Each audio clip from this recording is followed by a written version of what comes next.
तर म्हणतो कठीण आहे मोठं. मी त्याच्या चरित्राकडे न जाण्याचा याच्यामुळे निर्णय घ्यायला लागलो की त्याच्यात जर गेलो मी एकदा तुम्ही किती ओढलं मी बाहेर नाही येऊ शकत. मग ते मयूर नृत्य कसं होईल ते मयूर नृत्य करायचं म्हणतात आणि लग्न लावायचं. पण चला कृष्णाजी बाबा जशी सद्बुद्धी देईल तशा पद्धतीने पाहण्याचा प्रयत्न करू त्या ठिकाणी त्याला, कारण त्याचं स्वरूपच असं आहे. हो मग गवळणी एक एक गवळणी जाऊ लागल्या, त्याला पाहू लागल्या, त्याला अंतकरणात साठवू लागल्या. आणि महाराज त्याच्यावर लय आरोप करतं जग. त्यांनी हे चोरलं, त्यांनी कुठं अमुक चोरलं, दही चोरलं, दूध चोरलं. पण मला नाही वाटत दही दूध चोरलं. तो चोरटा पण तो दही दूध ह्या अशा वस्तूने चोरीत. त्याला चित्त चोरण्याची सवय. त्याला हरिणे माझे हरिले चित्त. गवळणीची भाषा बघा.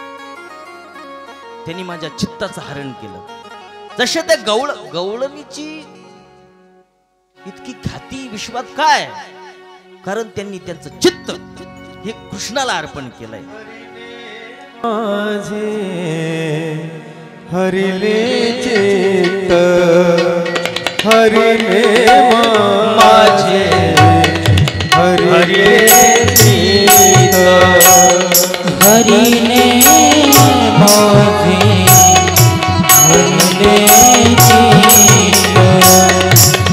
तुमच्या प्रॉपर्टीची अपेक्षा करत नाही. तुमची संपत्ती नको त्याला. तुम्ही काय देणार त्याला?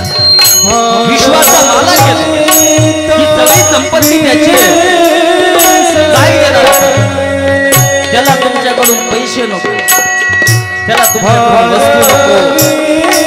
त्याला फक्त पाहिजे तुमचं चित्त पाहिजे. ज्या चित्तामुळे तुम्ही कलुषित झाले, जे चित्त संसारमय झालं, त्याच्यामुळे अपवित्र झालं, कलुषित झालं, त्याच्यामुळे तुमच्या गुणात दुःख आहे. दुःख घालवायचं असेल देवाला चित्त दिलं.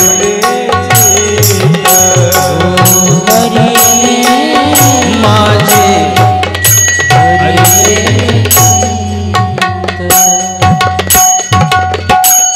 किती सगळ्याच गवळणीचं चित्त हरवलं. पण त्याच्यातली एक लेक गेली. एक लेक गेली कृष्णाला पाहायला. यशोदा मी ऐकलंय तुला मुलगा झाला. हो बाई मुलगा झाला. ये ना बस ना. हो त्याला पाहिलं, इतकं पाहिलं सुंदर. मग ही गिफ्ट घेऊन गेली. आपण वाढदिवसाला गिफ्ट घेऊन जाऊ, गिफ्ट घेऊन गेली. हो मग गिफ्ट ठेवलं. मग आता कोणी काही आणलं तर त्याचा बी सत्कार करावा लागतो. त्यांनी सत्कार केल्याच्या नंतर ही कर्तव्य आहे. यशोदा पाहत नव्हती, आपण पाहतो. तिने किती रुपयाचं आणलं, मग त्याला कोणती शाल द्यायची, रुमाल द्यायचा, काय द्यायचा, हे सगळं पाहतो. अहो एखाद्याने साधा रुमाल आणला तरी सोन्याचा रुमाल देऊन टाकायचे नंद बाबा. त्या गवळणीनं गिफ्ट ठेवलं. असं काय होतं काय मी तसं बेगडी लावेल होतो. मग यशोदामय्यानं असा भारी शालू काढला त्या गवळणीला द्यायला. तिने सांगितलं नको यशोदे, मला शालू नको, मला शालू नको. मला तुझा देव, तुझा काना एक बार त्याला कडावर माझ्या हातात माझ्याकडे दे. तिनं त्याला घेतलेला आहे. अगदी त्याला पूर्ण निहाळून बघितलं, त्याला मांडीवर घेतलं. तो इतका सुंदर त्याचं तेज, त्याचं सगळं पाहून गवळण मोहित होऊन गेली. तिला भान मोटे मोटे नजर लग जाए, नजर लग जाए, बाकी बिहारी नजरा रे तेरे मोटे मोटे.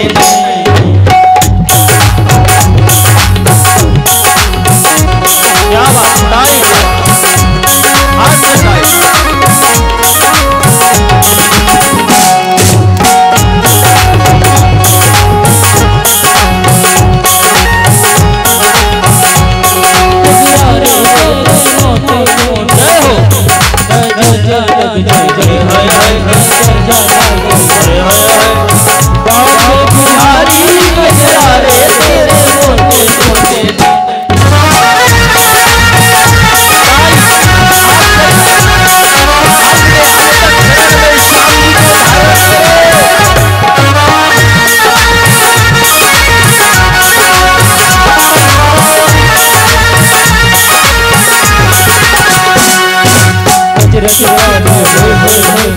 जिगर करोड़ों तेरा मेरी जिगरी मिठाई बाका बिहारी नजरा नजर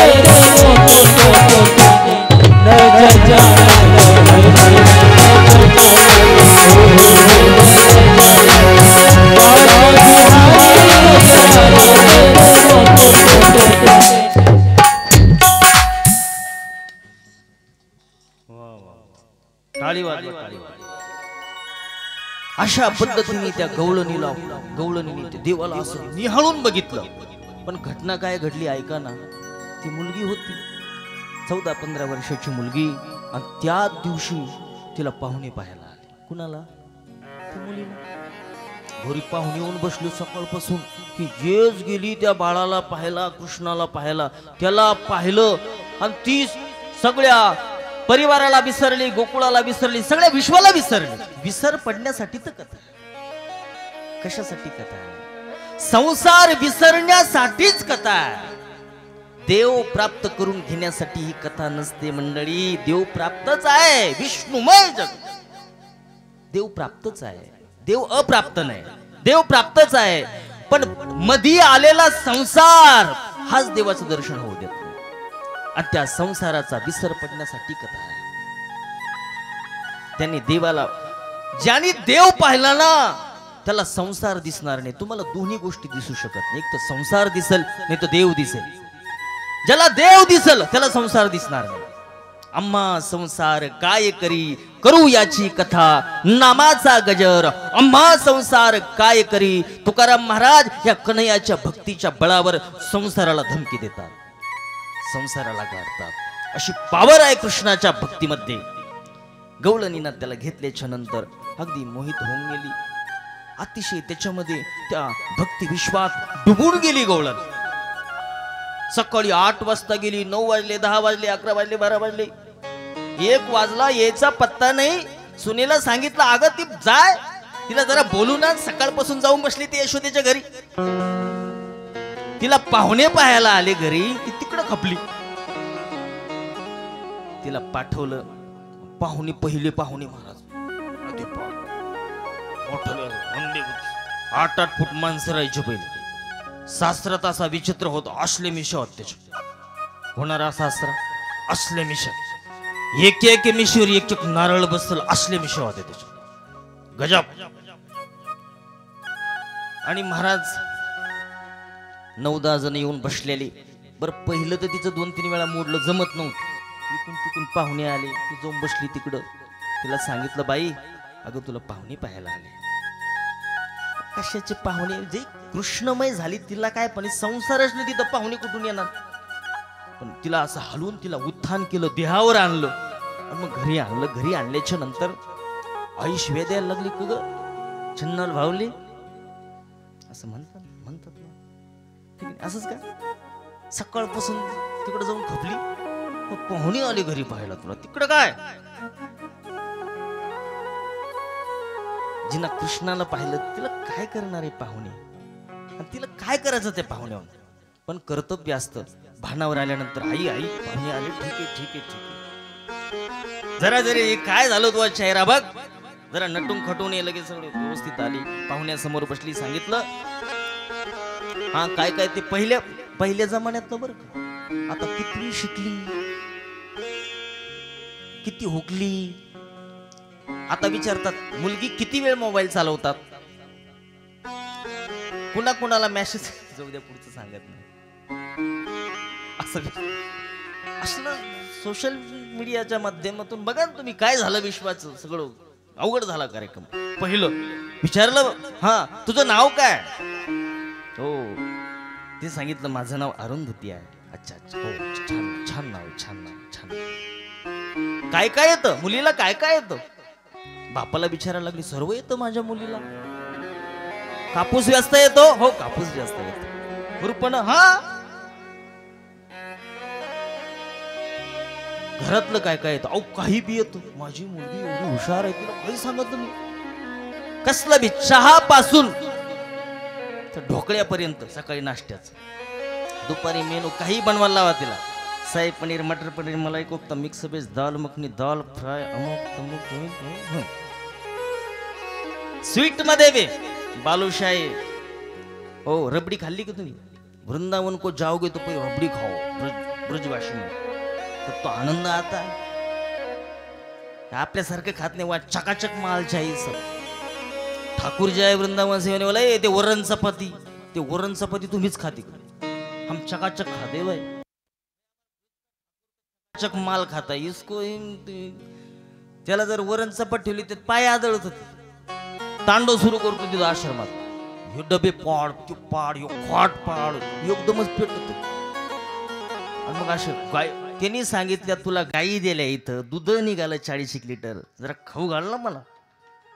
त्याच्या गायी आता त्याला त्याची सेवा तर करावी लागेल. मग सांगितलं मला हे येतं, कारण ब्रज तुम्ही आता सुद्धा व्रजभूमीमध्ये जा. अहो जिकडं तिकडं दुकानात बघा रबडी, मलाई, मालपुआ असलंय. आणखीन बघा भूमी गोमय सगळी पंचकृषी. आणखीन बी माताजी गौशाळा बरसाण्यामध्ये, आमच्या रमेश बाबाची गौशाळा 50,000 गायी आहे. आमचे मलकपीठचे महाराजजी 9 लाख गायीच्या गौशाळेत तिचे अध्यक्ष. असला खेळ आहे. आज भी ब्रजभूमी में वो स्पंदन वो सब दिखता है कन्हैया की लीला. अशा पद्धतीने तिनं सांगितलं हे येतं ते येतं असं असं. बरं चांगलंय चांगलंय. आता किती वाजले? 1 वाजला. हे पोरी पटकन स्वयंपाक बनव. किचन मध्ये तुझी आई गेली नाही पाहिजे. पटकन बनव, आमच्या समोर बनव. तुम्ही चाटा नका हाणू, मला पाहू दे मुलीला काय काय येतं. रसोई घरामध्ये तिला पाठवलं. गॅस फॅस नव्हतं पहिलं काही. कट केलं कट. चूल पेटावी लागली. किचन मध्ये आईनं जायचं नाही, आम्ही पाहू मेनू काय बनवायचा. काही नाही आता वेळ नाही. आता कुठं काय बनल, पटकन बनलं पाहिजे. काय बनवायचं? गोबीची भाजी बनवा, चपाती बनवा, भात बनवा आणि शिरा बनवा. शिरा शिरा शिरा शिरा शिरा शिरा शिरा. शिऱ्याला शिरा कोण म्हणतात माहितीये का? का म्हणतात? तोंडात टाकल्यामध्ये टाकल्या जो आतमध्ये शिरतो म्हणून त्याला शिरा म्हणतात. शिरा बनवा म्हणून. कुणाला सांगितलंय बनवायचं? जी अरुंधती कृष्णमय झाली, कृष्ण भक्तीमध्ये बुडून गेली, तिला हे बनवायचं सांगितलं. ती थोडी भानावर आली, आईना शिवे दिली म्हणून भानावर आली, पण परत कृष्ण कृष्ण म्हणू लागली. आतमध्ये गेली, कशा माशा पोळ्या बनवल्या, भाजी बनवली, भात बनवला आणि मग बसली काय शिरा बनवायला. आता शिरा मोठं विचित्र असतं शिऱ्याचा खेळ. हो आम्ही आळंदीत शिरा खायला जायचो ना. आम्हाला ज्या वेळेला कळाचं शिरा आहे, मी तर मारतूलच घेऊन जायचो. मारतूल सोबत पक्कड मारतूल. मारतूल कशाला? ते शिरा असा हाडकाचा दातात, त्याला असा पेचकसनं काढून घ्यावा लागतो. असला का बनतो? कारण गॅसवर असा शिरा बनतो. शिरा चुलीवरच बनला पाहिजे. मंद आचमध्ये शिरा कशा क्वालिटीचा बनवायचा हे गऱ्या भाजण्यावर अवलंबून आहे सगळं. गरा कसा भाजला तुम्ही, असा बारीक मंद आचेमध्ये असा गरा भाजला पाहिजे. असा तेव्हा असा सुंदर तुपातला शिरा असा घमघमीत खुशीत बनतो. हो कुणाला बनवास सांगितलं? जी कृष्णाच्या भक्तीमध्ये बुडून गेली. तिला भान नाही, कारण ती तिची वृत्ती. काही गोपिका असे विनंती करायचे, या देवाला या चित्तातून बाहेर काढा, काम करू दे ना आम्हाला. या काही कामच करता येणार. कारण जी वस्तू घ्यायला जाऊ तो वस्तू दिसत नाही, कृष्णच दिसायला लागला आम्हाला. आणि सासू सासरे रागवायला लागले. आपण त्याच्या आपल्या अंतकरणात येण्यासाठी वाट पाहतो, प्रयत्न करतो, पण गवळणीचं उलट आहे. तो बाहेर जाण्यासाठी प्रयत्न करतात. कसली भक्ती आहे. सांगितलं देवा अरे निघ बाबा बाहेर, चित्ताच्या इथं पाहुणे पाहायला आले, मला बनवू दे जरा स्वयंपाक. पण ते निघतो भाई. निघणार तर कृष्ण कस काय? तो हाटीला आहे, नटखट आहे. तो तो आतमध्ये घुसला चित्तात. प्रभाव झाला. शिरा करायला लागली, रवा भाजला आणि मग आता गरम पाणी ठेवलं. अशा भरण्या ठेवल्या होत्या, एक साखराची आणि एक मिठाची. सामान्य नेमकंच भरलं होतं. मिठाची भरणी 10 किलोची होती, साखराची बी 10 किलोची. ते जाम होते ना सगळे. 10 किलो रवा घेतला तिनं. मथर म्हणजे आज सासरा 8.5 फूट 9 फूट होता. पसाभर तूप पिणारे लोक होते ते. जेवण झाल्यावर पासरीवर तूप प्यायचे पहिले लोक 2.5 किलो जेवण झाल्यावर असला खेळ होता.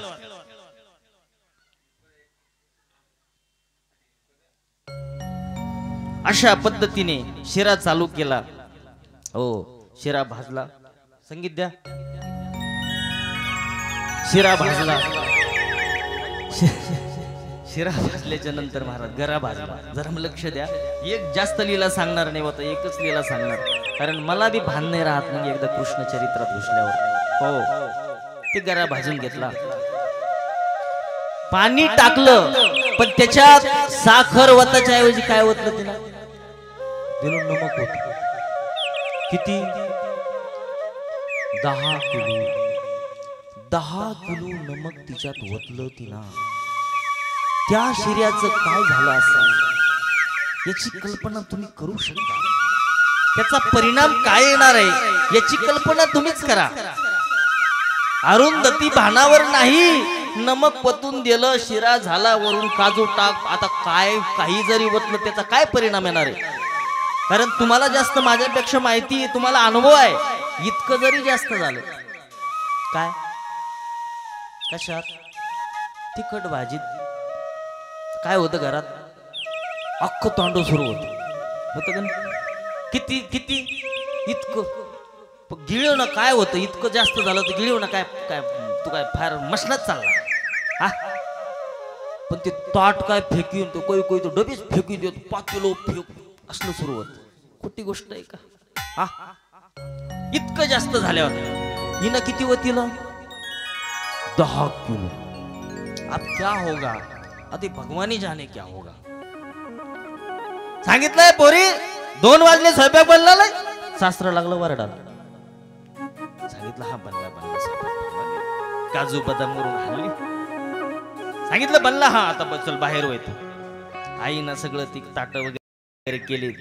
मथुर ते सासरा भविष्यकालीन होणारा सासरा तो टाकूनच होता. सकाळपासून उपाशी होता. कालची एकादशी द्वादशीला गेलते तिथे. कालचा उपवास नुसता चहावरच धकाधकी. 2 वाजले. आणा आणा आणा ते वाढीलं सगळं. पण ते तिथं त्यांच्या समोर ते सगळे पदार्थ नेऊन ठेवल्याच्या नंतर ती हळूच भानावर आली. तिनं भरणीकडे पाहिलं. कोणी? अरुंधती नावाच्या जिचं लग्न जमलं तिनं भरणीकडे पाहिलं. तिला साखराची भरणी तशीच भरून दिसली. मिठाची भरणी खाली झाली. आपण याच्यामध्ये 10 किलो नमक टाकलं. आता आपलं लग्न तर मोडलेलंच आहे, याच्यामध्ये काही संशय नाही. पण ह्यो आलाड्य बलाढ्य सासरा येरी माझ्या डोक्यात ताट नाही घालू. याच्यामुळे ती अगदी कोंडू कोंडूनी धरीने जीवे अशा पद्धतीची स्थिती झालेली आहे तिची. हो अशी खिडकी होती. हो कृष्ण कृष्ण कृष्ण चालू होतं. देवा तो ह्यामुळं तर वाटोळ झालंय. संसाराचं वाटोळ भक्त त्याच्यामुळेच होतं. आणि वाटोळ खऱ्या भक्ताचं तर वाटोळच करतो महाराज. देव भक्ता लागी करूने दी संसार अंगे वारावार करू. कोणाला करू देत नाही? कीर्तन करायला नाही, कथा करायला नाही, भक्ताला संसार करू देत नाही. पुढचं सांगत भक्ताला संसार करू देत नाही देव. ते घुसला ना आतमध्ये. सांगितलं आता काय परिणाम येईल. सगळं ते वाढलं. सगळं भाजी गिजी वाढली पटापटा. मथुर नुसते तुपाचा घमकारा आला. मथुर नुसतं शिराकडे पाहिजे. नुसतं शिरा नुसतं शिरा नुसतं शिरा. ते शिरा वाढला. नुसतं पत्तरवाळे 2.5 किलो शिरा वाढला. मथुर ढिगार असं वाढलं. लगेच पाणी फिरलं. ओम सहनावतु सहनवनक्तु सवीर्यं करवावहै तेजस्विनावधि तमस्तुमा विद्विषावदनी कवळे पुंडली कवरदा घ्या. पहिला हात मथुरेने शिरात घातला. तिला वाटलं असं काही घटना घडावी, एखाद्याला हार्ट अटॅक यावं, मराव काहीतरी व्हावं इथं. कारण परिणाम विलक्षण येणार आहे. पण कशाचं काय महाराज कोणाला खोकला बी नाही आला. पहिला हात शिऱ्यात घातला आणि शिऱ्यात असा गोळाच केला त्याने. बाकीचं पाणी फिरस. दक्षिणेमधले लोक भात खातील ना, गोळा करतो. गोळाच केला तिनं. गोळा केला त्याने. तिनं असं काळजाला धरून खालीच बसली. खिडकीतून पाहत होती. आता काही खरं नाही. त्यांनी तसा गोळा घेतला आणि पहिला गोळा तोंडात टाकला. आणि त्याचा परिणाम आला. वाह क्या बात, वाह क्या बात. याला म्हणतात शिरा, याचं नाव आहे शिरा. असला शिरा मी कधी खाल्लाच नाही. याला म्हणतात शिरा. वा अरुंधती, काय शिरा, काय अरुंधती. वा लग्न फिक्स, लग्न डन. ओ त्यांनी सांगितलं हुंडा नको. कोण बोलतोय? कोण? भविष्यकालीन होणारा सासरा. तिला वाटलं चाटा हाणाला काय, पण आता नमक वतलंय 10 किलो, असं कसं होऊ शकतं. बाकीच्या सांग ती बी चांगली, काय सुंदर स्वयंपाक बनवला मुलीनं, पण शिरा सगळ्यात टेस्ट बाजतो शिरा. सगळी शिरा खायला लागली. आईला म्हणे आई जरा प्लेट मध्ये घे ग, जरा टेस्ट करून पाहू दे जरा. मी आता नमक वतलंय 10 किलो. थोडा आईनं शिरा आणला. अरुंधतीने शिरा थोडा खाऊन पाहिला. काय शिरा होतो महाराज, तुम्ही जर खाल्ला असता ना परत काही खाल्लंच नसतं जीवनामध्ये. वो तो भगवान का प्रसाद है. प्रसादे सर्व दुःखानां हानिरस्य उपजायते. मग हळूच अरुंधती कृष्णाला विचारू लागली, का ना हे झालं कसं. मी नमक वतलं आणि याच्यात इतका सुगंधित, ते बी साखरेपेक्षा कितीतरी सुमधुर त्या ठिकाणी असा सुगंध सहित ते साखर त्याच्यामध्ये सुगंध मारू लागले. हे झालं कसं. मग तो काना ज्या कृष्णाचं चिंतन करत होती ते छोटं बाळ तिथं प्रगट झालं आणि अरुंधतीने म्हणू लागला, अरुंधती मी शिऱ्यात घुसलो होतो. तू म्हणी हो.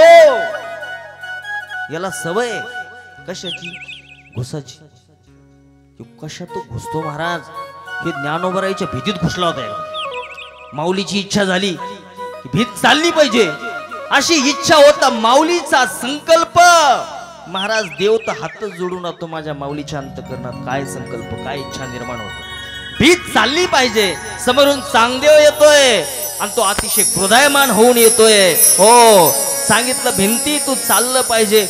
माझा कन्हैया भिंतीत घुसला, भिंतच चालला. त्याला घुसाची सवय, त्याला घुसाची सवय. ते कुठं बी नाही घुसत, कुठं बी नाही घुसत. तिला अगोदर अरुंधती सारखं अंतकरण व्हावं लागलं. सांगितलं का नो बा तू शिऱ्यात घुसला, तुला चटके गिटके. ते म्हणे अग्नीला माहिती मी कोण आहे, अग्नी जानती है हमें. एकदा यशोदमय हसळण करायला लागलं. ऊनवनी शिडवणी घालिते परी लोणी येईना, काय झाले आत्याबाई कळेना. सकाळपासून बरं गीर गाईचं जवळजवळ 1000 लिटर दुधाचं दही लावलेलं असं. साय ती एवढी आली साईची. आता तुम्ही 5 किलो ठेवलं तर पहिलं बघा भाकरी सारखी साय येते. 1000 लिटर साय केवढी आली माहितीये का, एवढी असली साय आलेलं दूध घुसळायला लागलं. ओ घुमू घुमू करती. जाऊ त्याच्यात वेळ नाही आपल्याला. ओ पण लोणीच येईना वरती, परी लोणी येईना. काय झाले आत्याबाई कळेना. काय झालं, काय झालं, काय झालं. सकाळपासून घुसळीत होती 4 वाजल्यापासून. 10 वाजले लोणीच येईना. गरम पाणी घाल, गार पाणी घाल, अमुक घाल, तमुक घाल. आत्याला विचारून घेतलं कस काय काय होईल. सांगितलं आतमध्ये काहीतरी फॉल्ट आहे. आतमध्ये हात घालून पाहिलं, त्या बाबाची शिंडी आली हातात, त्याला वर काढ. सांगितलं कृष्णा तू आतमध्ये कधी. सकाळपासूनच डेऱ्यात होतो म्हणे तू आतमध्ये होत. हो अरे कृष्णा मी तरी म्हणते लोणी कसं येईना वर, तू आतमध्ये होतो. रवी गिवी लागली तुला. सांगितलं आई तुझ्यात लक्षात येईना, रवीला माहिती मी कोण आहे. गाणं आहे तो, असले लीला आहे देवाची. हे आनंद कुठं सुरू झाला, कुठं चालला, कुठं गोकुळामध्ये. पण आपल्याला मथुरेत बी पाहावं लागेल. कृष्ण गोकुळी जन्मला दुष्टा, शळकाप सुटला. कंशाला कळलं बा कोण कंशा. आपला शत्रू आपल्या हातातून पळाला, त्याच्या लक्षात आलं. हो त्यांनी लगेच मीटिंग बोलवले आणि राक्षसांना सांगितलं साल्या हो तुम्ही 1000 वर्षापासून माल खाऊ घालतो. तुम्हाला गोकुळातलं सगळं दही दूध तूप लोणी मथुरेला विकायला न्यायच्या, सगळं उधाडच घ्यायचा कंस, राक्षसाला खाऊ घालायचा. कशासाठी. माझा शत्रू येणारे त्या शत्रूला ध्वंस करण्यासाठी, त्याचा नाश करण्यासाठी पाळलेले होते सगळे. पुतना, तो बकासूर, अमुकसूर, तमुकसूर, तो षटकासूर, वत्सासूर, एका चढ होते. महाबळ भट हे सगळे पाळलेले. सांगितलं आपल्या हातातून पळाला. आणि टेन्शन टेन्शन टेन्शन. कोणाला? कंसाला नुसतं टेन्शन. कधी कधी होतं ना नुसती टेन्शन. हो, असं बसत नाही, विचार करत नाही, नुसती टेन्शन घ्या. काही काही इतकी टेन्शन मध्ये राहतात, काय झालं काही कळतच नाही त्यांना, त्याचं काय हरवलं, नुसती टेन्शन.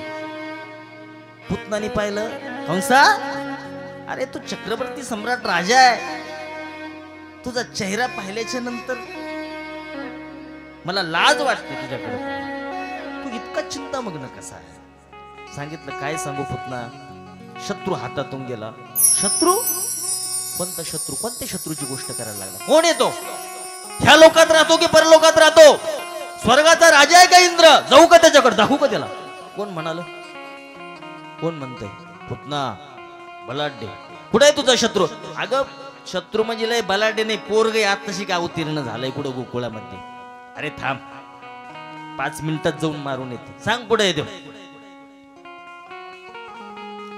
उचलला ना विडा कोणी? पुतनेनी. त्याला अंदाज नव्हता. तिला ती हसायला लागली. 6 दिवसाचं पोरग आहे, त्याला काय मारू मी आता? काय कंसा, काय माझी मजा करायला लागला? माझ्या शक्तीच्या संबंधाने तुला सगळं माहित आहे. मी कोण आहे, मी कोण आहे? हे तर मोठा फॉल्ट आहे. मी कोण आहे? हे तो अहंकार घालासाठी कथा आहे. अशा पद्धतीने निघाली बा पुतना. इतकी बलाढ्य पुतना, पण डायरेक्ट राक्षसी होऊन तर जाऊ शकत नाही गोकुळात. मग ती 1000 फुटाची पुतना 5 फूट झाली. किती? 5 फूट झाली. सरळ नाही गेली ती गोकुळात, पहिली मुंबईला गेली. कुठे गेली? मग तिनं ती पंजाबी ड्रेस घातला, असं केस कापले, केस कापले, असं ब्युटी पार्लर मध्ये गेली. पुतण्याच्या बाबतीत सांग, पुतणेच अशी सजली, अशी सजली, अशी सुंदर सजली. कोण? पुतना. आणि निघाली गोकुळाच्या दिशेने. आणि हाल विष भरलं स्तनात. ओ जी विषाचनी स्तनपाणी मारू आली. ओ हाल विष भरलं. आता शत्रूला मारणार. माझा कंस तो अतिशय चिंतामग्न आहे. आता जाऊन मारते, आता जाऊन मारते. त्या ठिकाणी इतकं विषारी विष होतं, इतकं विषारी विष होतं. महाराज त्या सुगंधाने त्याच्या लांबूनच पोरं मारायची, लांबून माणसं मारायची. इतकं विषारी विष होतं. ते स्तनात भरलं. निघाली पुतना, गेली गोकुळात. आणि आवाज द्याला यशोदे, हे यशोदे. यशोदेला वाटलं सकाळी सकाळी कोण आली मग माझ्या दारात. यशोदा बाहेर आली. सांगितलं कोण तू? कोण? मला ओळखत नाही तू? अगं आपण मैत्रिणी लहानपणची मैत्री. तुला तर पहिल्यांदा पाहते. विसरली होय? विसरली तू? अगं शाळेत आपण सोबत होतो, मच्छदरी कॉलेजला. विसरली तू? इतकी विसरत असते का? बरं ठीक आहे, ये. आलीच नाही. बस बस बस बस. पण एकदम कस काय येणं गेलं? अगं मी ऐकलंय 4-5 दिवसापूर्वी तुला मुलगा झाला. अगं त्याला तर पाहायला आले. त्याला असं मी सुंदर कानातल्या बाळ्या करून आणल्या, अमुक करून आणलं, तमक करून आणलं. त्याला पाहायचंय मला, त्याला पाहायचंय बरं मला. कुठे येतो? सांगितलं आत्ताच स्नान घातलंय, दूध पाजून त्याला झोपी घातलंय, बाळाला झोपू दे. आणि हे सगळं ऐकत होता. ते म्हणे मी काही तर झोपा घ्यायला आलो. आता गिऱ्हाईक घर चालून आलंय, सोडायचं असतं वय. हो, ते लगेच रडायला लागलं. यशोदेने सांगितलं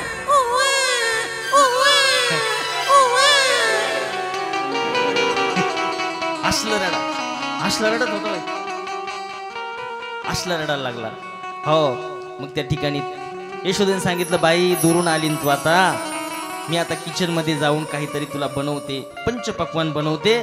तू आता याला घे. तिला मांडीवर घेतलं, त्याच्याकडे पाहिल्या पुतणीला बी मोह झाला. पण कंसाने पाठवलं, तिच्या डोक्यात होतं. त्याला पाहिलं तो बी पाहायला लागला तिच्याकडे. मावशी ओळखीची दिसती. मावशी तर कुठंतरी पाहिलेली. देव विचार करू लागला, मी पुण्याशिवाय कुणाला भेटत नाही. ही राक्षसी म्हणते ना, पण ही कुठंतरी पाहिलेलं येईल. ही कोण आहे? ही बळीराजाची मुलगी आहे. ज्या वेळेला भगवान बळीकडे गेले होते त्यावेळेला हिनं देवाला पाहिलं होतं. इच्छा केली की मला सुद्धा माझा मुलगा देव व्हावा अशी इच्छा तिने व्यक्त केली. म्हणून या सगळ्या देवाने आली राक्षसी म्हणून, पण इच्छा अगोदर केली होती. अगोदरची देवाने सांगितलं कुठंतरी जन्मात पुण्य केलेलं आहे म्हणून तुम्ही भेटलो हिला. तुम्हाला देवाकड राक्षसीन होऊन जरी गेले पण तरी देखील तुमचं कल्याण झाल्याशिवाय राहणार नाही. तरी कल्याण झाल्याशिवाय राहणार नाही. म्हणून तुआ सनकादिकाचे नी माने सायुज्य सौरसो दिदला पुतने जी विषाचेनी स्तनपाणी मारू आली माझी माऊली म्हणतात. जिनं हलहल विष भरलं आणि देवाला मारायला निघाली. पण तुम्हाला शत्रुत्व करायचं असलं तर देवाशी करा, मैत्री करायची असली तर देवाची करा. सगळे आपले संबंध देवाशी जोडण्याला भक्ती म्हणतात. तू गुरुवंदू पिता, तू आमुची इष्ट देवता, तूची सदा रक्षिता, आपदी अमुते विठ्ठल आमुचे जीवन. हे सगळं तुम्ही पाहून घ्या. जो काय संबंध प्रस्थापित करायचा असला तुम्ही देवाशी करा, संसाराशी करू नका. संसार हा धोका देणार आहे. आरंभ काळामध्ये जरी आनंद वाटत असला पण परिणाम दुःख येणार आहे. भलाई राक्षसी होऊन गेली पण देवाकडे गेली. देवाने मग आता तिथं इतके भाव आहे, मग देवाने डोळे काऊन लावले त्याचे 4-5 प्रकार सांगतात. ही मला वेळ नाही सांगणार. आता ह्या बाबांनी आता आत्ताच दूध पिलंय, पण हो फार असा काय 10-15 वर्षाचा उपाशी होता काय. मम्मी दूध प्यायचं सुरू केलं महाराज, दूध प्यायला. आता काय माहिती विष होतं का काय होतं. मग त्यांनी वडाला सुरुवात केली. पहिलं दूध वडलं, मग पहिलं विष वडलं, दूध वडलं, रक्त वडायला सुरुवात केली. आता रक्त वडलं, रक्त पूर्ण संपत आलेलं होतं. पुतण्याच्या लक्षात आलं आता मला सोडणार नाही, आता माझा प्राण सुद्धा हा खेचल्याशिवाय राहणार नाही. आता मी काहीतरी केलं पाहिजे, मी माझ्या मूळ स्वरूपात आलं पाहिजे, इथून पलायन केलं पाहिजे. आता माझं काही खरं नाही. आणि महाराज तत्क्षणी पुतना मूळ स्वरूपात आली. पुतना बलाढ्य झाली आणि पुतना देवाला त्या ठिकाणी सोडून निघून जायचा प्रयत्न करू लागली. पण देव सांगितलं, देवाने सांगितलं पुतना हम किसको पकडते नाही, हम पकडने के बाद छोड़ते, सोडणार नाही.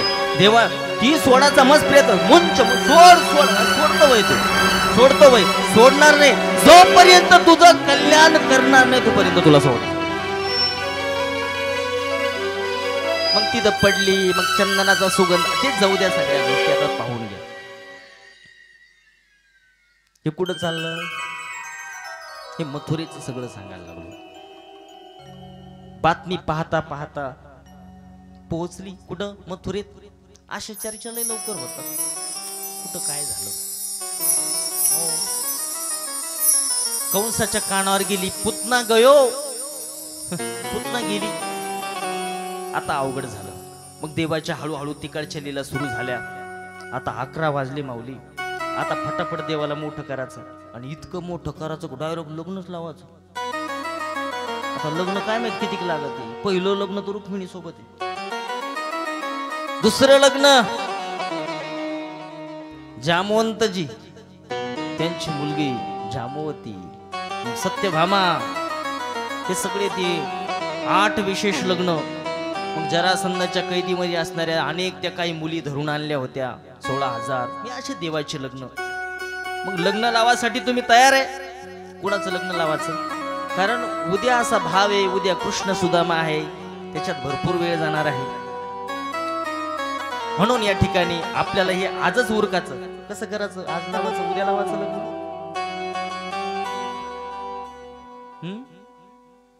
अशा पद्धतीने देव हळूहळू त्या ठिकाणी रांगू लागला. हो, रांगू लागला. आईला खूप आनंद होतो. हो, आपलं पोरग रांगू लागलं. मग बोबडा बोबडा बोलू लागला. हो हो, त्याचं रांगणं बी एवढं सुंदर महाराज. 1.5 पायावर देव रांगू लागला. हो, आईनं पाहिल्यानंतर आईला इतका आनंद झाला. हो, मग हळूहळू असं कशाला तरी धरून उभा राहू लागला. असा कशाचा तरी सहारा घ्यायचा, उभा राहायचा. मग देवाला बिना सहाऱ्याचा देव उभा राहू लागला. यशोदा मैयाला कृष्णाकडे पाहून इतका आनंद होऊ लागला, माझा काना आता बोबडा बोबडा बोलू लागला. हो, मग हळूहळू मग असा अंग घालू लागला. कोण? कारण तो नटराज राज येतो, नाचण्यामध्ये निष्णात आहे. आणि मग हळूच आई समोर आला, सांगितलं आई, सांगितलं बोल ना काना. आई मी नाचू?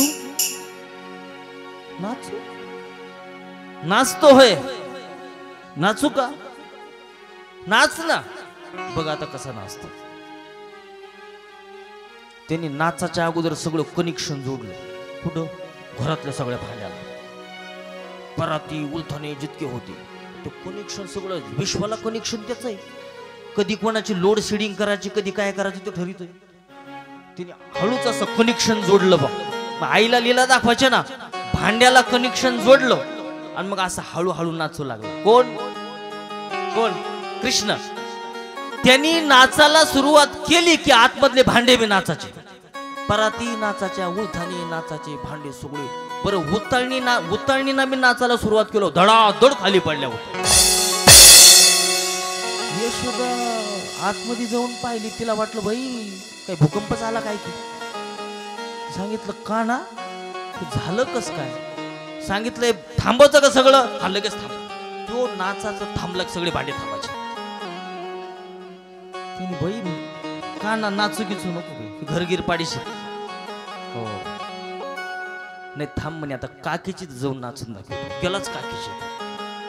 सांगितलं काकी मी नाचू? आता काकीला मी आनंद झाला, ती दो कनेक्शन जोडलं. ते लागला नाचाल, भांडे लागले नाचाल, त्या परत यायचे. हो, काकीला चक्कर मारायच्या, परत आतमध्ये जायचे, चमचे यायचे, बुंग करीत द्यायचे. हो, काकीला तर काहीच लक्षात येईल. असल्या लीला देवाची लहानपणापासूनच. हे सगळं आश्चर्यचकित करून टाकणारं चरित्र आहे. नकळे कान्होबाचे कोडे, नवल केवडे केवडे, नकळे कान्होबाचे कोडे. मग हळूहळू नंद बाबाला बी लीला दाखवायला लागला. नंद बाबाने त्या ठिकाणी सुरभी नामाची गाय इकडं बांधली की पठ्ठ्याने हळूच सोडायची, तिकडं नेऊन बांधायची. तिचं गोर इकडं बांधायचं. नंद बाबा ही गाय आत्ताच इकडं होती हो, आणि तो कोणीच नाही, मी सोडून, कृष्णा सोडून. हळूहळू देवाने सर्वांना, कारण त्याचा अवतारच सर्व विश्वाला आनंद देण्यासाठी झाला. हो, असला आनंद, सगळा आनंदच आनंद. मग हळूहळू बाहेर पडला. मग गवळणीला बी आनंद द्यायला सुरुवात केली. ह्या गवळणीची खोडी करणार, एका गवळणीचे सगळे गाया सोडून दिल्या, तिथं वासर आणून बांधलं. ते काय म्हणत, गाढवा आणून बांधलं. गाढवच. पहिल्या गवळणी 3लाच उठायच्या. कितीला? 3 वाजता उठायच्या, सडा संमार्जन करायच्या. पहिल्या गवळणी 3ला उठायच्या. मग अंधारातच जायच्या त्या कोठ्यात. बाबांनी गाढवा आणून बांधली. कोणच्या गवळणीच्या गोठ्यात बांधली? जिना आदल्या दिवशी धमकी दिली होती, तुला दाखवतेच म्हणून. सांगितलं तुला काय दाखवती मला, तू उद्या रामपाऱ्यात पाय काय होतं तुला कार्यक्रम.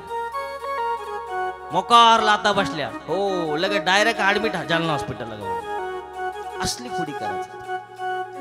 नकळे कान्होबाचे कोडे. देवाच्या लीला. ज्या गवळणीला लागलं हॉस्पिटलमध्ये भरती केलं, तिथं गेला, डॉक्टर म्हणे हे सर्जरी करावं लागल, ते सर्जरी करावं लागल, अमुक करावं लागल, हे ऑपरेशन करावं लागल. तिथं गेला आणि तिला नुसतं पाहिलं, ती ठणठणी झाली पहिल्यासारखी, परत चालत आली. लीला आहे देवाची. डॉक्टर डिप्रेशन मध्ये गेला, हात लावला. नकळे कान्होबाचे कोडे. असल्या लीला आहे कृष्णाच्या. हळूहळू मग सगळ्यात प्रचार प्रसार झाला. जादूगर आला, जादूगर आला, जादूगर आला, गोकुळामध्ये जादूगर आला. सगळा प्रसिद्ध झाली. मग हळूहळू मित्रमंडळी जमवले. कुणी? कानाने, पेंद्या, सुदाम्या, मनमथ्या, हे सगळे जमवले. मग हळूहळू देव विचारू लागला, करे पोराओ खात पित नाही का? मी बघावं कसं शरीर आहे माझं, दमदचार, आम्ही तर हवा आलं तर उडून जाईल, असलंय आमचं. सांगितलं खायची काही नाही, पण देत नाही ना घरचे लोक. गाई घी नाही का? गाई उताला गोट्यात, पण आमचं असे दूध डेअरीला ताक नेरीले, अशी परिस्थिती आहे आमची. सांगितलं घाबरू नका. हो, मग देवानी माझे गडी कोण कोण सगळे एकत्रित केले. हा आणि मग आता देवाने सांगितलं पाहिजे की तुम्हाला दूध दही तूप लोणी खायचं का? हो मग तुम्ही काय केलं पाहिजे आता माझ्या माग माग आलं पाहिजे. हो तुम्हाला जर दूध दही तूप लोणी पाहिजे असेल मग देवाने आनंद द्यायला सुरुवात केली. अशा देवाच्या लीला लीला लीला ह्या गवळणीची खोडी कर त्या गवळणीची खोडी कर. आता खोड्या सांगायला वेळ नाही बाबांना, कारण आता मयूर नृत्य आहे. मग हळूहळू बरसाण्याकडे बी देवाचा चक्कर व्हायचा. वृषभानू नंदिनी राधा राणी तिला बी पाहिलं देवाने. मग हा मधून होळी खेळायचा, तिकडं जायचा इकडं जायची इकडची तिकडं जायची. अशा पद्धतीने खूप लीला खूप आनंद. आता लग्न लावायचं म्हणजे आता लग्न काही इतक्या छोट्या पण लागत नाही, मोठं मोठं करावं लागत. हो अशा पद्धतीने देवाच्या लीला चालू झाल्या. आणि तिकडं कंस डिप्रेशन मध्ये गेला. त्याला कळालं का आता काही खरं महाबळबट आला होता पुतनाच्या नंतर, पण असा पिशीला ना असा पिशीला त्याने कंसाला जाऊन सांगितलं भाऊ मी ज्योतिषाच्या रूपात गेलो, त्याचं तर ज्योतिष मी सांगू नाही शकलो, पण तुझं मी सांगतो. तू आता तुझं काही खरं नाही कंसा, तुला काय खायचं प्यायचं खाऊन पिऊन घे, पण आता त्याचं नाही सांगितलं पण तुझं ज्योतिष सांगतो. तुझं खरं काही नाही, तुझा कार्यक्रम केल्याशिवाय राहणार नाही. ते पोरगं ते असं जादूगरच आहे. अशा पद्धतीने एक एक राक्षस येऊ लागले जाऊ लागले. देवाच्या लीला बी बाकी चालू झाल्या. ह्या गवळणीची खोडी कर. मग सगळ्या गवळणी एकत्रित आल्या. ते सगळ्या प्रेमाच्या लीला आहे. महाराज हळूच बासरी वाजायचा. तुझ्या मुरलीची ध्वनी अकल्पित पडली काणी विवळ झाली अंतकरणे मी घरंदा विसरली आहारे सावळ्या कृष्णा. अरे बासरी गिसरी वाजू नको. मी कापूस वेचित असले तर बासरी वाजू नको, कारण मला भान राहत नाही. माझ्या शेतातून दुसऱ्या शेतात घुसते. त्याचा मालक आला हो परत भांडणं सुरू होते. अशा पद्धतीने हो देवा अशा बासरी वाजायचा. आणि मग देवाने हो त्या ठिकाणी हो सगळ्या गौशाळेतल्या गाय एकत्रित करायचा कानोबा. मग अशा चिपटे बनवायचा, त्यांना खाऊ घालायचा. अशा लीला देव करायचा. अधूनमधून पशु पक्षी मोर. देवाचं महाराज देवानी प्रेमाच्या बळावर इतकं जिंकलं होतं, इतकं प्रेम दिलं गोकुळवासियांना देवाने, इतकं प्रेम दिलं. आता तो प्रसंग मी सांगल किंवा वेळ असेल नसेल माहिती नाही, पण ज्या दिवशी भगवान कृष्ण गोकुळ सोडतो ना, आक्रोळ न्यायला येतो, त्यावेळीचा प्रसंग इतका विलक्षण आहे. कसं सांगू मी तुम्हाला. इतकं प्रेम वाटलं देवाने, इतकं प्रेम वाटलं गोकुळवासियांना. रोज म्हणणार आहे की गता असून गता सुष्ट नानो शोचंती पंडिताः. ही ज्ञानाची भाषा करणारा ज्या वेळेला गोकुळाची आठवण व्हायची ना, कधी द्वारकेत गेल्यानंतर, तर देव एकटा बसून ओकसून भोगसून रडायचा. इतकं प्रेम. गोकुळ सोडल्यापासून भगवान कृष्णाने कधीच लोणी नाही खाल्ली, कधीच लोणी नाही खाल्लं, एकदा सुद्धा लोणी नाही खाल्लं. आणि एकदा रुक्मिणीने देवाच्या ताटात लोणी ठेवलं. देवाने लोण्याकडे पाहिलं आणि देव रडायला लागला.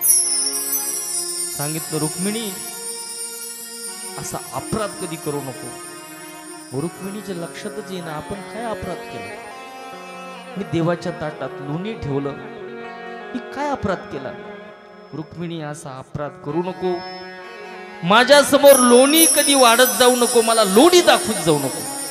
मला जर लोणी दाखवलं तर माझ्या यशोदामय्याची मला आठवण येते, आणि मला यशोदामय्याची आठवण आल्याच्या नंतर मला भान राहत नाही. इतकं प्रेम देवाने. ही तर तुम्हाला एकाच गवळणीचा किस्सा सांगितला. अशा अनंत अनंत गवळणी. काय भाग्यवान असन त्या गवळणी ज्यांना साक्षात देव दिसतो नाही, त्यांच्या सोबत लीला करतो. म्हणून जर तुम्हाला देखील गोकुळामधल्या गवळणी व्हायचे असेल तर आपण त्यांच्यासारखी कृष्ण भक्ती केली पाहिजे, केली पाहिजे, नक्की केली पाहिजे. हो देव दखल घेतल्याशिवाय राहत नाही. इतक्या लीला देवाच्या. सगळ्या गवळणी एकत्रित आल्या. खूप कंटाळे. यशोदे तुझ्या कानोबाला तू काही सांगितलं पाहिजे, आम्ही गोकुळात राहाव का सोडून जावं. यशोदे कृष्णाला सांगावे गोकुळी राहावे का जावे. अगं काय झालं, काय झालं, काय नाही झालं हे सांग. सगळं आमचं घराचे काम बंद करून टाकले. ज्या लोणी दही दुधावर आमचे परिवार चालायचे, तुझं पोरग येतं फोडून टाक, हे कर ते कर. माझा कानोबा इतकुसा घेतो. 5 वर्षाचे माझे बाळगे, अंगणी खेळ खेळे गे, काल टिकाचे घे ताळगे गोकुळच्या नारी. सावळा गे चुमना माझा गे, हो किंवा तुम्ही लपून याचा भोरा घे. आळ घेता शारंग धरा गे, तुम्ही 12 घरच्या 12 गे. हा ब्रह्मविदेचा हे सगळं यशोदामय्या बोलू लागले. कुठल्या आईला वाटतं की माझा मुलगा चोर आहे? नाही वाटत महाराज. मुलावर प्रेम येतो, साक्षात देव येते यशोदा आहे. विश्वान यशः ददाती सा यशोदा, जिना फक्त यशच वाटलं, प्रेमच वाटलं.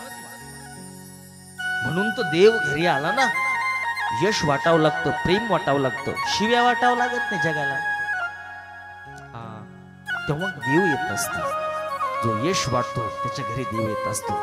जो दान करत असतो त्याच्या घरी देव येत असतो, नक्की येत असतो. माझ्या माऊलीच्या सोहळ्यामध्ये जो दान करतो, लक्ष्मीने सांगितलं मी त्याच्या घरी पाणी भरायला पाहिजे. ही भाषा आहे देवासोबत रुक्मिणीची, लक्ष्मीची. म्हणून तुम्ही सुद्धा किती भरभरून दान करता. कोटी कोटी वेळा तुमच्या चरणी मी नतमस्तक होतो. एवढा मोठा सोहळा आहे. पाहिले की रथी महारथी महाराष्ट्रामधले. आळंदीच्या नंतर असा माहोल फक्त या मराठवाड्यात इकडे ह्याच आश्रमावर पाहायला मिळतो. आणि हा आनंद नित्य टिकून राहावा याच्या पाठीमाग अमर संकल्पना कृष्णाजी बाबांची. कोणी म्हणाल किती दिवस चालणार हा आनंद, किती दिवस चालणार? अरे जोपर्यंत चंद्र सूर्य आहे तोपर्यंत हा आनंद खंडित होऊ शकत नाही. मी तर उलट वाक्य करून सांगतो, जोपर्यंत चंद्र सूर्य नाही, जोपर्यंत विश्वमाऊली ज्ञानोबरायचा सोहळा श्री क्षेत्र पावनधाम आश्रमामध्ये चालल, तोचपर्यंत वायुमंडलामध्ये चंद्र सूर्य राहील. असला सोहळा, असा आनंद. पण आनंद कधी होत असतो? साधूच्या माध्यमातून ज्या वेळेला देवाचं येणं होतं त्यावेळेला आनंदाची सुरुवात होत असते. असला आनंद देवाने वाटला. मग अधूनमधून देव जसे उत्सव यायचे, होळी उत्सव यायचा. आता काय काय पहिलं काय, हा फुलो की होळी, पहिलं लग्न ना, लग्नाच्या नंतर हा मग देव हळूहळू मोठा व्हायला लागला. यशोदामय्या सांगू लागली, काना आता बस, आता हे सगळ्यात खोड्या तुझ्या लीला आपण बरं नेहमीच सांगतो. मी तुम्हाला अनेक गवळणीच्या लीला कीर्तनाच्या, काल्याच्या कीर्तनाच्या माध्यमातून सांगितलेल्या आहेत, मी ऐकलेला आहे, तुम्हाला पाठ आहे. म्हणून आपण आता पुढे जाऊ. वेळ नाही आपल्याकडे, कारण आपल्याला 12:10ला थांबलो पाहिजे. 12:10च्या पुढे जायचं नाही. एकदा तो आनंद सुरू झाला तो ब्रेकच लागणार नाही. आता मी 5 मिनिटात थांबलं पाहिजे. किती? फक्त 5 मिनिटात. तिकडे तयारी झाली सगळी, 11:30ला आली पाहिजे. नाही तर ते महाराज उशिरा येते, मग परत 12च्या पुढे घालतात. 12च्या पुढे नाही. तुमचा काय आनंद, होळी खेळा नाही तर लग्न लावा, पण ते 12च्या आतमध्ये झालं पाहिजे. याची दखल सर्वांनी घेतली पाहिजे. म्हणून मी माझं आवरून टाकतो. आता एका मिनिटात साधू काही करू शकतो, साधू देवाला आणू शकतो, एका मिनिटात मोठं करू शकतो, लग्न लावू शकतो, पण हे साधूच करू शकतो. हा, कारण जैसा केला तैसा होय, धावे सोय धरून अम्मा हरीच्या दासा काय. कारण हाती आला घाव डाव, अमुचा माय बाप देव, तिही त्रिभुवनी आम्ही वैभवाचे धनी. याच्याच बळावर तो बोलतो. रोज याला अधिष्ठान है. जिसके पीछे कन्हैया होता है उसका यशरथ कोई नहीं रोक सकता. विश्व में प्रतिबंध आ सकता है मगर उसका नाश भी कर देता है. ये कन्हैया है, ये बड़ा नटखट है. हळूहळू देव मोठा झाला. मग आता सगळ्या खोड्या सांगितलं, यशोदेने सांगितलं, काना त्या गायी घेऊन तो गेलं पाहिजे त्या ठिकाणी. देव हो अशा पद्धतीने तिकडं बी जाऊन देव ती लीला करू लागला. हमाम पोर हमाम, कधी खेळी पिडानो, कधी कोणते कोणते खेळ. अनेक राक्षसाचा वध केला. पण कंस अतिशय गरम झाला. त्याला वाटलं सगळी मेले पण ह्यो मराना आणखी. मग त्यांनी षडयंत्र खेळलं. मग अक्रूराला पाठवलं. सांगितलं याच्या भक्ताकडूनच याला बोलून घ्यायचं. डोकं लावलं त्यांनी. अक्रूराला पाठवलं. सांगितलं खूप मोठं यज्ञाचं आयोजन केलं मथुरेत. तू बलराम सहित कृष्णाला घेऊन आलं पाहिजे. त्या ठिकाणी गेले. बलरामासहित कृष्णाला त्या ठिकाणी घेण्यासाठी आक्रूरजी गेले. त्या वेळीचा इतका प्रसंग विलक्षण आहे. रथ आल्याच्या नंतर पाहता पाहता बातमी सगळीकडे पसरली. देवाला न्यायला कुणीतरी मथुरेहून आक्रूर नावाचा रथधारी व्यक्ती आलेला आहे की जो कंसाने त्याला प्रेषित पाठवलेला आहे. अशा कळल्याच्या नंतर हो आक्रूर काकाने साष्टांग नमन केलं देवाला. भक्त आहे देवाचे. सांगितलं काका बाबांना सांगा गोकुळाला कळू द्या, माझ्या आईला सांगू नका. माझ्या आईला जर कळालं की मी जाणार आहे जाग्यावर प्राण जाईल तिचे. इतकं प्रेम यशोदेनं माझ्यावर केलं. मग सांगणार कोण? सांगितलं मी सांगतो, मी माझ्या भाषेत सांगतो. त्या दिवशी सगळीकडे बातमी पसरली. पशु पक्ष्यावर देखील परिणाम झाला. ज्या वेळेला कळालं की देव जाणार आहे मथुरेला, त्या दिवशी गायीनं वासराने गायीला पिलं नाही, मोरणीच्या पिल्लेने मोरणीला पिलं नाही. पशु पक्ष्यावर परिणाम झाला, झाडावर परिणाम झाला, नदीवर परिणाम झाला, सर्वच ठिकाणी परिणाम झाला. त्या दिवशी गोकुळामध्ये चूल पेटली नाही. सगळे रडत होते. आईला सांगायचं कसं सांगायचं, आईला सांगायचं कसं सांगू, कसं सांगू, असं कान्होबाला प्रश्न पडला. त्या दिवशी कान्होबा नुसतं चक्रा मारायचं, बाहेर जाय आती, बाहेर जाय आती, आणि अधूनमधून आईला साष्टांग दंडवत. आईच्या लक्षात येईना आज झालं काय याला. रोज येऊन माझ्या मांडीवर बसायचा, मला आरेतुरे घालायचा, आज आवाजावाची भाषा करतो, मला साष्टांग नमन करतो, याला झालं काय. सांगितलं कान्होबा आज झालं काय तुला. आई कसं सांगू, कसं सांगू. आई माझ्यावर खूप कर्ज आहे ग, खूप कर्ज आहे, ऋण आहे माझ्यावर. कुणाचं कर्ज घेतलं तू. अरे कुणाचं घेतलं असलं तर देऊन टाकू. आई तुझं कर्ज आहे ग, तुझं ऋण आहे. तुझ्या ऋणातून उतराई होण्यासाठी माझ्याकडे काहीच नाही. अरे काय सांगतो कान्होबा, असल्या कसल्या गोष्टी करायला लागल्या. तुला काय झालं. आई मी तुला सांगू शकत नाही, पण मी सांगितल्याच्या नंतर तू विचलित व्हायचं नाही. आई तू विचलित नाही व्हायचं. आई बाहेर जो रथ आला ना, खूप मोठा प्रसंग आहे महाराज. तो रथ कंसाने पाठवला आणि बलराम दादासाहेब मला घेण्यासाठी तो रथ आलेला आहे. असं ऐकता क्षणी यशोदा मैया धराशायी पडली. सांगितलं कान्हा तू जाणार त्या शत्रूकडे, कंसाकडे, ज्याने अनेक बलाढ्य राक्षस पाठवले, तिथं जाणार तू. नको नको नको नाही आई, मी गेलं पाहिजे. माझा कार्यकाळ गोकुळातला संपला, मी गेलं पाहिजे. आई तू जाणार तर तुझ्यासोबत माझे प्राण बी जाणार. त्या दिवशी काय सांगा मंडळी, अशी परिस्थिती यशोदेची झाली. मग यशोदा भानावर आली. कर्तव्य असतं आईचं काहीतरी बनवून देणं. सोबत काहीतरी भाकरी बनण्यासाठी, चपाती बनवण्यासाठी यशोदा पीठ घेतलं. पिठात पाणी नाही टाकलं यशोदा मैयाने. तिच्या डोळ्याच्या आसरूनी तोंडा लावलं. बघा कसलं प्रेम आहे. देव कुणाच्याही घरी येत नसतो. आपण मी रडतो, पण आपण मोहित होऊन संसारासाठी रडतो. आणि या सगळ्या गोपिका देवासाठी रडायच्या. हा फरक आहे. आसरू तर सगळ्याच्या डोळ्यातून निघतात, पण ते आसरू देवासाठी निघले पाहिजे ना, तरच भक्त ठरू शकतो. अशा पद्धतीने महाराज नंद बाबा सुद्धा कधी गौशाळेत जाय, कधी मागच्या घरात जाय. अशी परिस्थिती झाली. प्रसंग विलक्षण आहे. तिकडे जाऊच नाही, त्या प्रसंगाकडे घुसण्याची इच्छा होत नाही.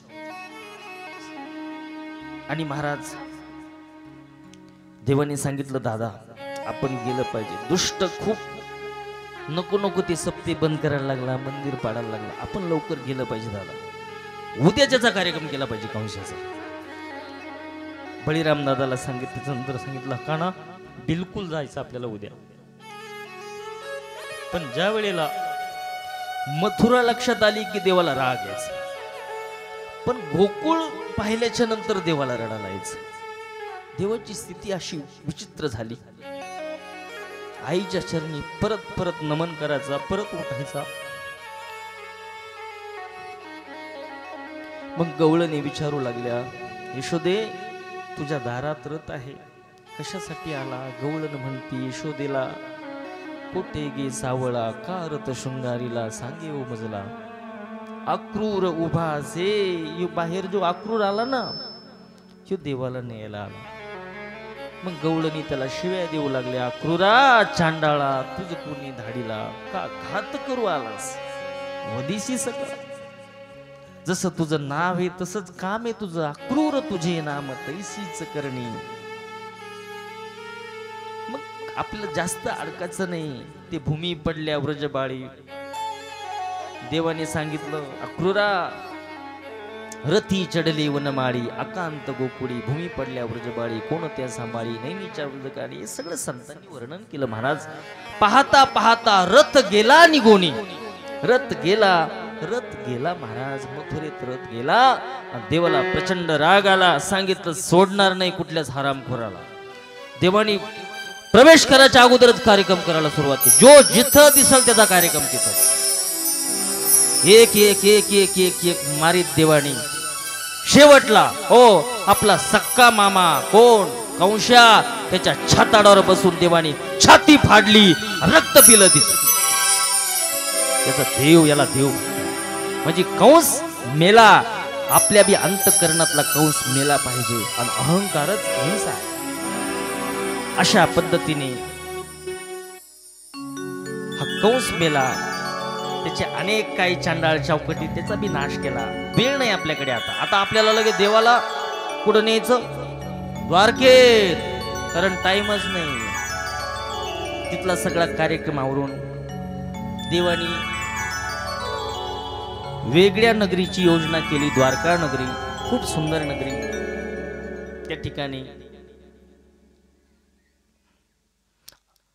त्या ठिकाणी सुंदर अशी नगरी देवाची. मग देव हळूहळू मोठे झाले. मग आता योग्य वयात आल्यानंतर मग आता विचार होतो लग्नाचा. मग अशा प्रसंगामध्ये आपल्याच महाराष्ट्राच्या अंतर्गत विदर्भ राज्य, त्या विदर्भ देशाचा राजा भीष्मक, त्याला भीमक म्हणतो आपण मराठीत, भीष्मक राजा. त्याला 5 मुलं आहे, बरोबर आहे. अनेक मुलगी आहे. तिचं नाव रुक्मिणी आहे. तिची हो तीच रुक्मिणी हो, जिच्या दर्शनासाठी आपण 15 दिवस पायी जातो, ती रुक्मिणी. बरं देवाची तिची भेट नाही बरं का, कधी मेसेज नाही, कधी भेट नाही, कधी फोन नाही, काही नाही. पण देवाच्या कथा ऐकल्या, चिंतन ऐकलं, देवाचे गुण ऐकले तिने. असे श्लोक आहे, आता सांगायला वेळ नाही मला भागवतात. हे सगळं ऐकून देवाविषयी प्रेम निर्माण झालं. कुणाच्या अंतःकरणात? रुक्मिणीच्या. सांगितलं मला पती रूपाने हाच भेटला पाहिजे, हाच काना की जो द्वारकाधीश आहे तुम्हाला पती रूपाने भेटला पाहिजे, असं लहानपणापासूनच मनोरथ होतं रुक्मिणीचं. नंतर महाराज राजाचा मोठा मुलगा रुक्मी अतिशय विचित्र, अति चांडाळ चौकटीतच राहायचा. मग त्याचे मित्र दुर्योधन, शिशुपाल हे त्याचे मित्र होते रुक्मीचे. आपली बहीण योग्य वयात आली, वडिलांशी चर्चा केली, सांगितलं बाबा बहिणीचं लग्न यावर्षी करायचंय, लगेच ह्या हप्त्यातच काढायचं. अकस्मात रुक्मिणीला कळालं माझ्या लग्नाची चर्चा व्हायला लागली घरी. मला माहित नाही. मी तर कृष्णाला वरलंय पहिलंच, मी कान्होबाला वरलंय. द्वारकाधीश माझा पती मी पहिलाच वरलाय, हो तोच भेटला पाहिजे. मग अशा पद्धतीने रुक्मिणीच्या कानावर आलं की आपला भाऊ शिशुपालाकडे गेलेला आहे. हा यायला लागले ते आले. हा ते आले पाहिजे ना, आता आले ना, नाही तर मग माझं वाढन बरं का. दुसऱ्या प्रसंगात गेलो तर लय प्रसंग वाढन सगळं. त्यांना घेऊन या लवकर. संग प्रीत दुनिया क्या जाने, मुझे लगी महाराज समय हो गया, आपको धर्म मंडप में आना है. बात में समय नहीं, मुझे लगी शाम संग प्रीत दुनिया क्या जाने.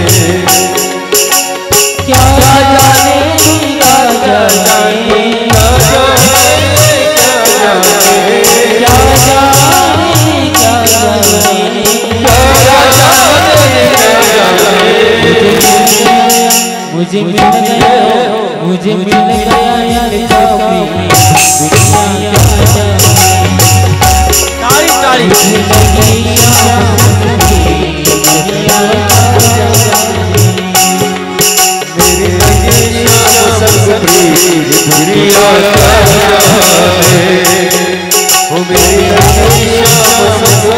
दुनिया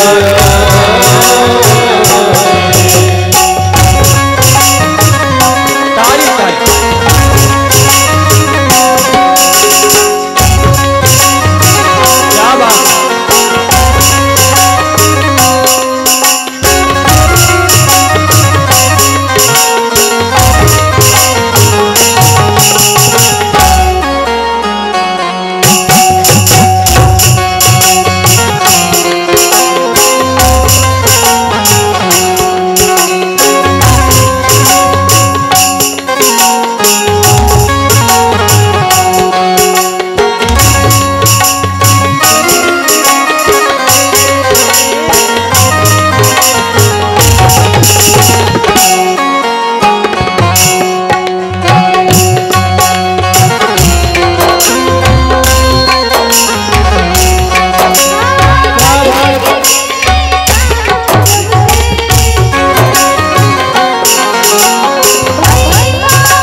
आता लगेच भगवान कृष्णाचे रुक्मिणीचा धर्ममंडपामध्ये आगमन होणार आहे.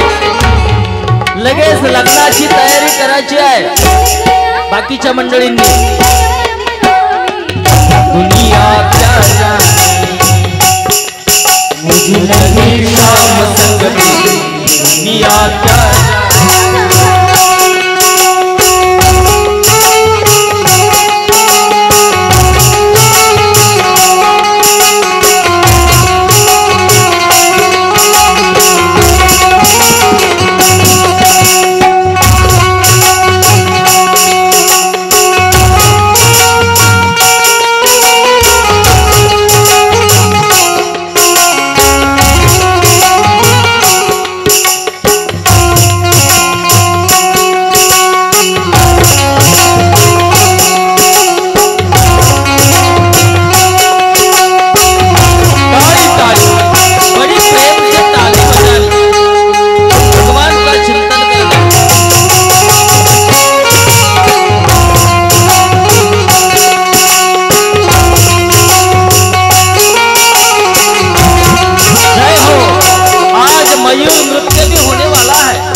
गोपिका बन जाएगी तभी आनंद मिल सकता है. दुनिया क्या जाने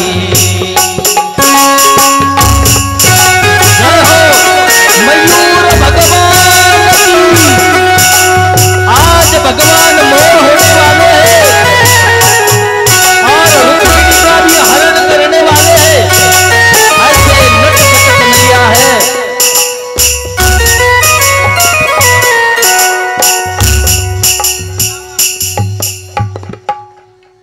लावा मयूर लावा नृत्य लावा लावा बरं लवकर. हे थोडं इकडं भाऊ.